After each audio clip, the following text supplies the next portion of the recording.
हमारे लॉर्ड लिटन के सुधार के जो फिफ्थ पॉइंट है वो है प्रिवी काउंसिल की स्थापना। लॉर्ड लिटन ये चाहता था कि इंग्लैंड की तरह भारत में भी एक प्रिवी काउंसिल हो जो वाइसराय को शासन संबंधी परामर्श दे।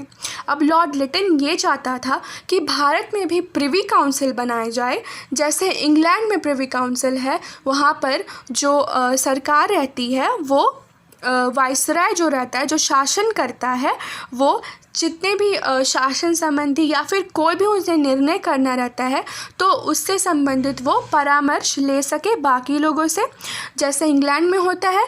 तो लॉर्ड लिटन ये चाहता था कि भारत में भी ये लागू किया जाए। वह चाहता था भारतीय नरेशों में पियर्स बनाए जाए। तो लॉर्ड लिटन ये चाहता था कि भारतीय नरेशों में पियर्स बनाए जाए, परंतु लिटन को की यह योजना सफल ना हो सकी। ये उसकी मांग तो करता रहा लॉर्ड लिटन, लेकिन ये मांग उसकी पूरी नहीं हो पाती है, सफल नहीं हो पाती है। परंतु 1919 एक्ट में इसकी व्यवस्था की गई और नरेंद्र मंडल की स्थापना की गई। अब आगे जब हम 1919 एक्ट के बारे में पढ़ेंगे तो वहाँ हम जानेंगे कि इस पर निर्णय लिया गया था और नरेंद्र मंडल की स्थापना की गई थी।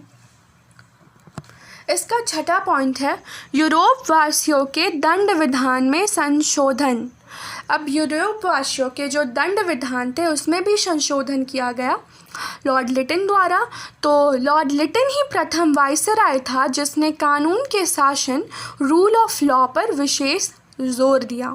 अब लॉर्ड लिटन ही वो प्रथम वाइसराय था जिसने कानून के शासन पर काफ़ी ज़्यादा जोर लगाया और वह भारतीय अदालतों की मनोवृत्ति का विरोधी था। मतलब वो जो भारतीय अदालत थे उनकी जो मनोवृत्ति थी उसका वो घोर विरोधी था, जिसके अनुसार उन मामलों में जिनमें यूरोपीय अपराधी होते थे नरम दंड दिए जाते थे। अब ऐसा माना जाता है कि भारतीय अदालतों में जितने भी यूरोपीय अपराधी होते थे उन्हें नरम दंड दिया जाता था, लेकिन लॉर्ड लिटन जो था वो इसके खिलाफ था। लॉर्ड लिटन समान अपराध के लिए समान दंड देने का वो घोर समर्थक था, किंतु वह अपनी आयोजना में सफल ना हो पाया। वो यह चाहता था कि समान दंड विधान अपनाया जाए, लेकिन वो सफल नहीं हो पाता है और उसकी यह योजना जो रहती है वो आगे चलकर इल्बर्ट बिल के रूप में प्रस्फुटित होती है, जो हम आगे चलकर पढ़ेंगे लॉर्ड रिपन के सुधारों में। अब हम आ जाते हैं लॉर्ड लिटन के मूल्यांकन। लेकिन इससे पहले मैं आपको कुछ और भी इम्पॉर्टेंट पॉइंट्स हैं जो आप ऐड कर सकते हैं, वो बताना चाहती हूँ। कुछ और इम्पॉर्टेंट पॉइंट्स हैं तो राज उपाधि अधिनियम 1876 ये भी लॉर्ड लिटन द्वारा ही पारित किया गया था और अंग्रेज़ी संसद ने एक राज उपाधि अधिनियम पारित किया जिससे महारानी विक्टोरिया जो थी उन्हें केसर हिंद की उपाधि से विभूषित किया जाता है। और ब्रिटिश संसद के उदारवादी दल ने इस प्रस्ताव का उपहास किया। यद्यपि भारत में इसके प्रति उदासीनता ही प्रकट की गई, परंतु फिर भी 1 जनवरी 1877 को दिल्ली में एक वैभवशाली दरबार किया गया। ये लॉर्ड लिटन द्वारा किया गया था, जिसमें राजाओं तथा जनता के सम्मुख कई ऐसे उपाधि की घोषणा की गई और इसी समय भीषण अकाल पड़ा था, जिससे लोगों में विद्रोह की भावना जागृत हुई, क्योंकि करोड़ों लोग ऐसे थे जो अकाल से पीड़ित थे, लेकिन उन पर ध्यान ना दिया गया और ये जितने भी वैभवशाली दरबार थे उसमें काफ़ी ज़्यादा खर्चे किए गए, जिससे लोगों में विद्रोह की भावना काफ़ी ज़्यादा जागृत हो उठी। तो ये भी एक पॉइंट हम ऐड कर सकते हैं कि राज उपाधि अधिनियम 1876 जो लॉर्ड लिटन द्वारा पारित किया गया था।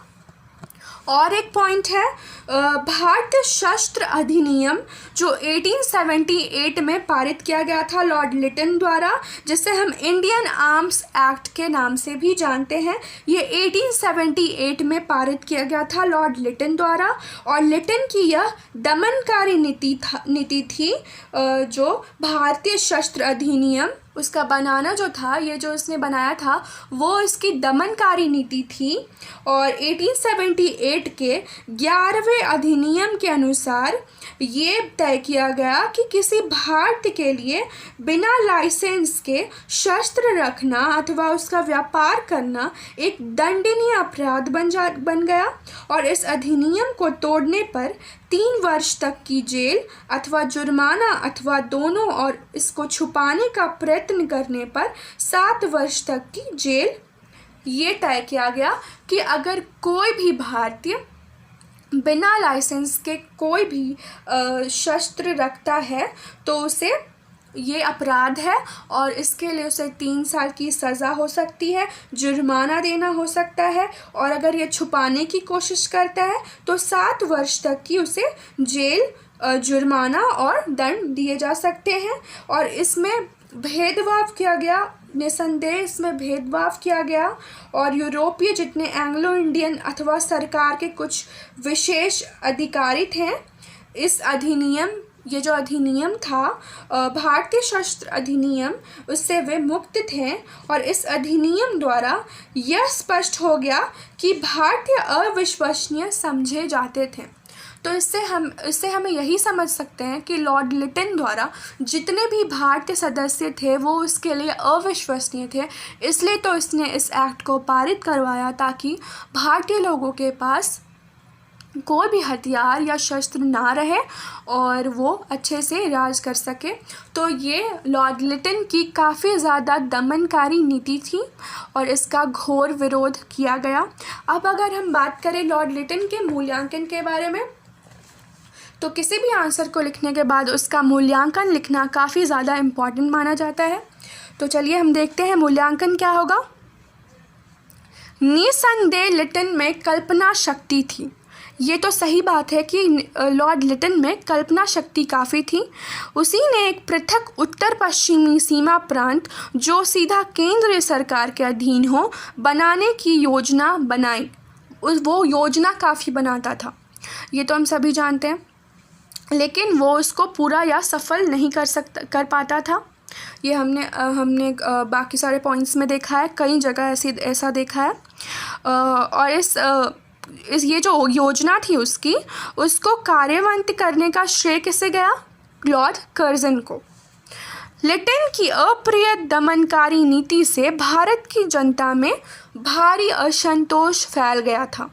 अब जिस तरह लॉर्ड लिटन इतने सारे दमनकारी नीति अपना रहा था, जैसे मैंने आपको बताया कि शस्त्र अधिनियम, इंडियन आर्म्स एक्ट, जो काफ़ी दुर्भाग्यपूर्ण और दमनकारी नीति थी, इससे ये पता चलता है कि उसे भारतीय लोगों पर विश्वास नहीं था। ये भी एक दमनकारी नीति थी। कई सारे ऐसे थे जैसे प्रेस की स्वतंत्रता को ख़त्म कर देना, स्वतंत्रता नहीं देना, ये भी उसकी एक दमनकारी नीति थी।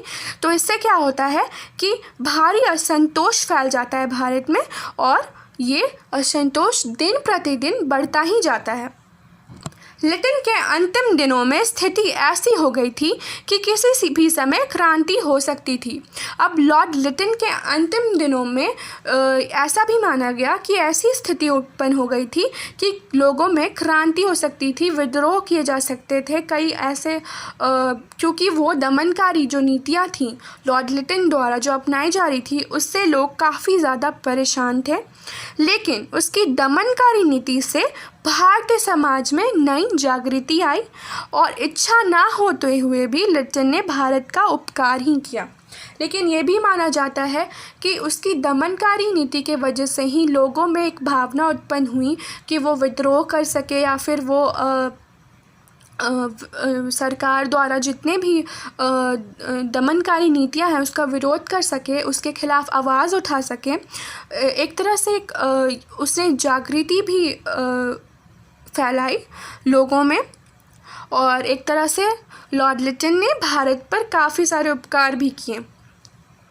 अब मैं आगे अपने वीडियो में आपको लॉर्ड रिपन के सुधार बताने वाली हूँ।